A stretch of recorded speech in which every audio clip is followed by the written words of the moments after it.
Ito mga lalab, tikman muna natin kunti at saka ito ang mga beans ko. At saka susunod dito ibigay ko ang mga ingredients sa inyo. At ito na. Oh, hi guys! Ito ngayon ang apritada ko. Pero ang iba dito, tinatawag nila ito ng putsero. Ibigay ko sa inyo ang mga ingredients ko. Pwede rin yung kapihin dyan, nandyan sa link ko. So ito, mayroon akong green beans, mayroon akong patatas, mayroon akong onion, mayroon akong fresh tomato, three pieces of fresh tomato and a carrot. So, ito na ang garlic ko mga lalab, no? Mayroon natang 2 tablespoon of oil.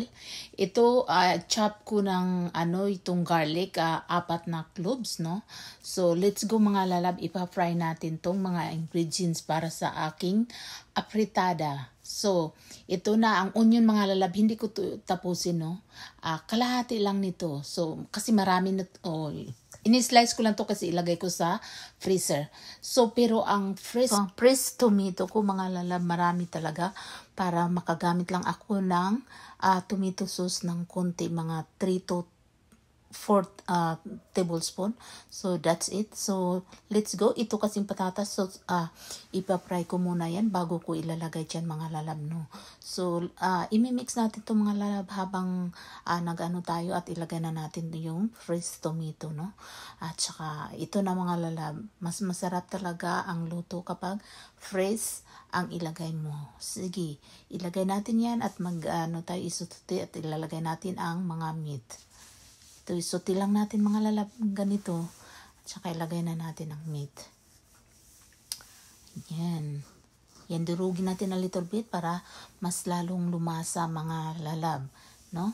At saka lalagyan ko pa siya ng patis, no? Sa huli na yung patis mga lalab.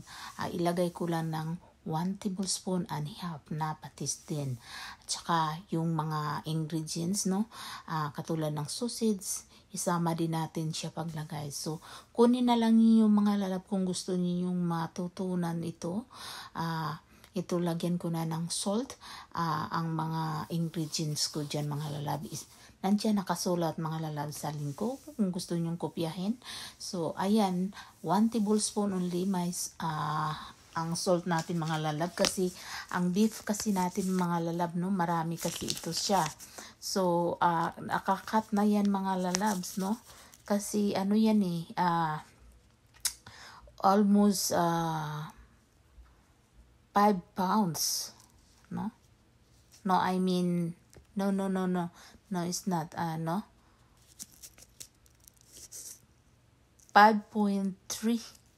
lb, no? So, yan mga lalab. Ayan, na ganyanin lang natin siya. At saka, go lang tayo mga lalab, no? So, takpan na lang natin. At saka hanggang iyan ay nailagay ko na rin ang iba dyan. Ayan na. At saka ang sausage, no? Ito, tuloy-tuloy lang. Ito lang ang mga lalab. Tapos kukuha pa rin ako ng kunti mga 2 tablespoon again na sauce or tomato sauce, no? Kasi parang lumasa din siya ng kahit papaano. Malasa na siya ng mga malalab ito na. Tsaka tanggalin ko muna itong mga patatas para hindi siya mag-overcook din, no? So, makita nyo in a little bit na tinanggal ko at binalik ko siya ulit. So, ayan na mga lalab. Masarap talaga ito. Sa sauce pa lang, mas malasa na. So, ayan. At saka, you don't need, hindi nyo na kailangan ng patatas, mga rice, mga lalab. Ito na ang beans ko, mga lalab. Pinakuluan ko lang yan ng 3 minutes. Tapos nilagay ko sa ice para ma-shock siya. Hindi siya mag-overcook at saka palagi siyang green. At saka ang cabbage nilalagay ko lang sa gilid, no? At sa gilid, parang mayroon din akong vegetable. Gusto ko kasi mga lalang vegetables to. At sila din, gusto nilang vegetable. Yun ang mga lalab. At saka pagkatapos nito, takpan lang natin ng kunti yan, mga 2 minutes more, no? Para ang cabbage yan na binalik ko na ang mga carrots at saka ang patatas para hindi siya mag-overcook talaga. Masarap din yung may nguyain ka. So, ito na tikiman na mga lalab. Napaka-tender sa beef, no? Kasi in-slow cook natin yan almost 2 hours and a half mga lalab sa slow cook, no? Ayan, ito carrots, baby carrots mga lalab. So, ang patatas naman napakasarap din kasi pinray natin muna bago natin nilagay dyan. So, thank you mga lalab. Thank you for watching my video. Please like and comment and share. Please follow me for another video. See you later mga lalab for my next upload. Please stay safe and healthy everyone.